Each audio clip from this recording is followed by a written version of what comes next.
నమస్తే. Welcome to Manam TV. నేను anchor Siri. ప్రస్తుతం మనతో పాటు ఉన్నారు వంటింటి చిట్కాల మాస్టర్, ఆయుర్వేదిక్ డాక్టర్ చిట్టిపొట్ల మధుసూదన శర్మ గారు. ఆయనతోని మాట్లాడదాము.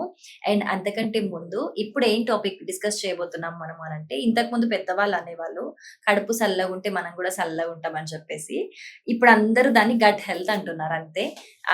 అప్పుడైనా, ఇప్పుడైనా మ్యాటర్ అయితే ఒకటే. జస్ట్ అనే పద్ధతి ఒకటే మారింది. సో, గట్ హెల్త్ బావుంటే మనం చాలా బావుంటాం. హెల్తీగా ఉంటాం. ఏ ప్రాబ్లమ్ అయినా మనకి ఇక్కడి నుంచే స్టార్ట్ అవుతుంది. సో, ఆ గట్ హెల్త్ అనేది చాలా ఇంపార్టెంట్. దాని గురించి ఇప్పుడు మనం డిస్కస్ చేయబోతున్నాం. సో, మాట్లాడదాం. డాక్టర్ గారు నమస్తే. నమస్తే అమ్మా. ఎలా ఉన్నారు డాక్టర్ గారు? బాగున్నామమ్మా, మీరు ఎలా ఉన్నారు? చాలా బాగున్నారు డాక్టర్ గారు. సో, నేను ఇంట్రడక్షన్ ఇచ్చినట్టు ఇంతకుముందు పెద్దవాళ్ళు అనేవాళ్ళు. ఇప్పుడు అందరూ దాన్ని గట్ హెల్త్ అంటున్నారు. కానీ మ్యాటర్ అయితే ఒకటే. గట్ హెల్త్ బావుంటేనే మనం ఆరోగ్యంగా ఉంటామని చెప్పి సైంటిస్టులైనా, డాక్టర్లైనా అందరూ అదే చెప్తూ ఉంటారు. సో, ప్రతి ప్రాబ్లమ్ మనకి ఇక్కడి నుంచే స్టార్ట్ అవుతుంది అంటారు. సో, అలాంటి గట్ హెల్త్ మంచిగా ఉండాలంటే ఏం చేయాలి డాక్టర్ గారు? మంచి హోమ్ రెమెడీస్ సెకండ్ బ్రెయిన్ అని కూడా చెప్తున్నారు ఈ మధ్య కాలంలో. అవును. సో మొదటి బ్రెయిన్ ఇక్కడ ఉంటే రెండవ బ్రెయిన్ ఇక్కడ అని ఇక్కడ. చెప్పేసి అంటే అంత ప్రాధాన్యత ఇవ్వడం జరిగింది. అందుకే కడుపు చల్లకుండా అని మీరు అన్నట్లు పెద్దవాళ్ళు ఏనాడో ఇవన్నీ గమనించి చెప్పగలిగినారమ్మా. సో జబ్బులన్నీ ప్రేగులోనే మొదలవుతాయని చెప్పేసి ఆధునిక వైద్య పితామహుడు హిపోక్రటిస్ కూడా చెప్పినట్లు మనకు రికార్డు పరంగా తెలుస్తోంది అన్నమాట. అంతేకాకుండా బలం ఆరోగ్యం ఆయుష్య ప్రాణశ్చాగ్నవు ప్రతిష్ఠిత అని చెప్పేసి వేలాది సంవత్సరాల క్రితమే చరక మహర్షి చరక సంహిత అనేటువంటి ప్రామాణిక వైద్య గ్రంథంలో ఆ విషయం తెలియజేయడం కూడా జరిగిందమ్మా. అంటే గట్ హెల్త్ బాగుంటే బలం అంటే మనకు మంచి దృఢత్వం ఉంటుంది. అదేవిధంగా ఆరోగ్యం హెల్త్ బాగుంటుంది, ఆయుష్ లాంగివిటీ బాగుంటుంది, సో ప్రాణం లైఫ్ కూడా బాగుంటుంది. సో మొత్తం ప్రతి దానికి కూడా ఈ యొక్క గట్ హెల్త్ ప్రధానం అని చెప్పేసేటువంటి పద్ధతిలో ఆ రోజే మరి వేలాది సంవత్సరాల క్రితమే మన భారతీయ మహర్షులు కూడా తెలియజేయడం జరిగిందమ్మా. కాబట్టి ఇప్పుడు ఈ మధ్య కాలంలో మరి శాస్త్రజ్ఞులు కూడా వివిధ రకాల పరిశోధన చేసేసి ఈ గట్ హెల్త్ యొక్క ప్రాధాన్యత గుర్తెరిగేసేసి ఈ గట్ హెల్త్ బాగుండడం వల్ల అనేక జబ్బులు రాకుండా ఉంటాయి, వచ్చినటువంటి జబ్బులు కూడా త్వరగా తగ్గిపోతాయి, ప్రాణాపాయం కాకుండా ఉండేదానికి అవకాశం ఏర్పడుతుంది చెప్పేసి కూడా చెప్పడం జరుగుతుందమ్మా.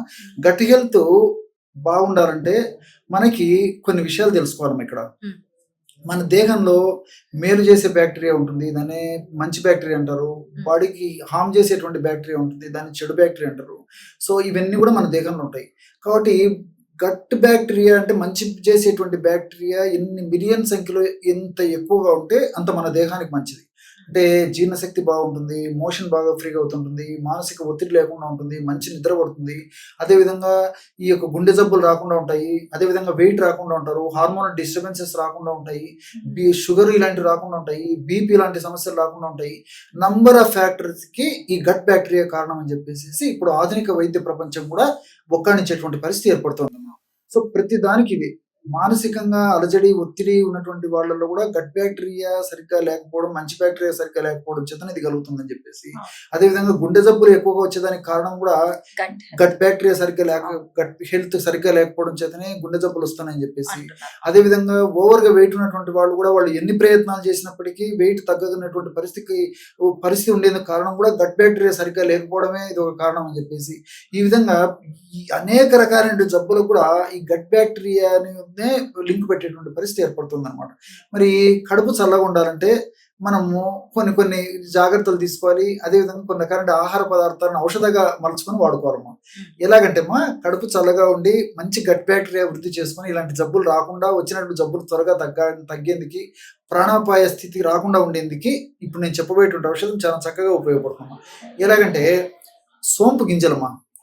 సోంపు గింజలను ఒక 100 గ్రాములు తీసుకొని కాస్త వేయించేసేసి పౌడర్ తయారు చేసుకోవాలి. అదొక 50 గ్రామ్స్ సోంపు గింజల పొడి తీసుకోవాలి. అదేవిధంగా జీలకర్రను వేయించేసేసి పొడి చేసేసి అదొక 25 గ్రామ్స్ తీసుకోవాలి. సో సోంపు గింజల పొడిలో సగము లేదా 1/4 వరకు ఇక జీలకర్ర తీసుకోవచ్చు. 50 గ్రామ్స్ అని తీసుకోవచ్చు, 25 గ్రామ్స్ అని తీసుకోవచ్చు.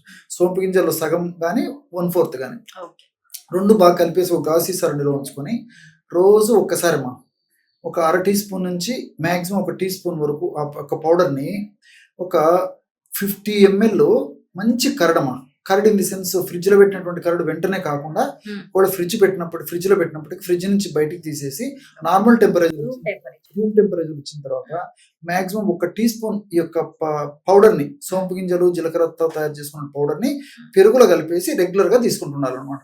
చాలా అద్భుతంగా పనిచేస్తున్నాం. వీలైతే అరటిపండు తినదగినటువంటి వాడు నుండి ఇబ్బంది లేనటువంటి వాళ్ళైతే బాగా మాయనటువంటి అరటిపండు కూడా అప్పుడప్పుడు ఇందులోనే కలుపుకోవచ్చు అనమాట. దీంట్లోనే కలిపి పేస్ట్ లా చేసుకొని చేసుకొని తీసుకుంటుండొచ్చు. ఓకే. సో ఒక 50 గ్రామ్స్ పెరుగులో నేను చెప్పినటువంటి పద్ధతులు తీసుకోవచ్చు.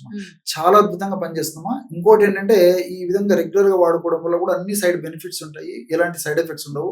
ఇంకోటి అంటే ఈ యొక్క పదార్థాన్ని మనం విధంగా తీసుకోవడం వల్ల ప్రేవుల్లో ఈ యొక్క బ్యాక్టీరియా నుంచి కొన్ని రకాలైనటువంటి ఫ్యాటీ యాసిడ్స్ కొన్ని రిలీజ్ అవుతాయి. మా షార్ట్ చైన్ ఫ్యాటీ యాసిడ్స్ అంటారు అనమాట. సో అసిటేటు, బిట్రేటు ఇలాంటి ఫ్యాటీ యాసిడ్స్ ఉత్పత్తి అవుతుంటాయి అనమాట. ఈ ఫ్యాటీ యాసిడ్స్ ఉత్పత్తి కావడం వల్ల మరి అంటే గట్ బ్యాక్టీరియా నుంచి ఉత్పత్తి అవుతాయమ్మా. ఈ ఉత్పత్తి కావడం వల్ల డోపమిన్ అనేటువంటి మనకు ఆనందాన్ని ఇచ్చేటువంటి, సంతోషాన్ని ఇచ్చేటువంటి ఇలాంటి హార్మోన్స్ పెరిగిపోతాయమ్మా. డోపమిన్, గాబా ఇలాంటి హార్మోన్స్ పెరిగిపోవడం చేత మనిషి ఆనందంగా, హుషారుగా, ఉల్లాసంగా, ఉత్సాహంగా ఉండేందుకు కూడా అవకాశం ఏర్పడుతుంది. అంతేకాకుండా ఈ యొక్క బ్యాక్టీరియా యొక్క ఉత్పత్తి చేసేటువంటి ఈ యొక్క షార్ట్ చైన్ ఫ్యాటీ యాసిడ్స్ మన దేహంలో ఎక్కువగా ఉన్నప్పుడు ఏం జరుగుతుందంటే అప్పుడు ఈ నర్వస్ కి ఎనర్జీని కూడా క్రియేట్ చేస్తుంది అనమాట. అంటే నరాల వీక్నెస్ కానీ, నరాల బలహీనత కానీ ఇలా లేకుండా మనిషి యాక్టివ్గా ఉండేదానికి కూడా అవకాశం ఏర్పడుతుంది. సో మనిషి చైతన్యవంతంగా యాక్టివ్గా ఉండేందుకు, అదేవిధంగా మెదడు ప్రశాంతంగా, మనసు ప్రశాంతంగా ఉండేందుకు, ఇంతకుముందే చెప్పినట్టు ఆనందంగా, హుషారుగా ఉండేందుకు కూడా ఈ యొక్క ఔషధం చాలా చక్కగా ఉపయోగపడుతుంది. కాబట్టి ప్రతి ఒక్కరూ వాడదగినటువంటి దివ్యమైనటువంటి ఔషధాల జాబితాలో దీన్ని కూడా చేర్చుకోవచ్చు. Okay, super. అసలు ఈజీ ఉంది, Yes. చాలా టేస్టీగా కూడా అనిపిస్తుంది. బనానా మిక్స్ చేసుకుంటే మంచి టేస్ట్ కూడా అనిపిస్తుంది. So thank you so much doctor గారు.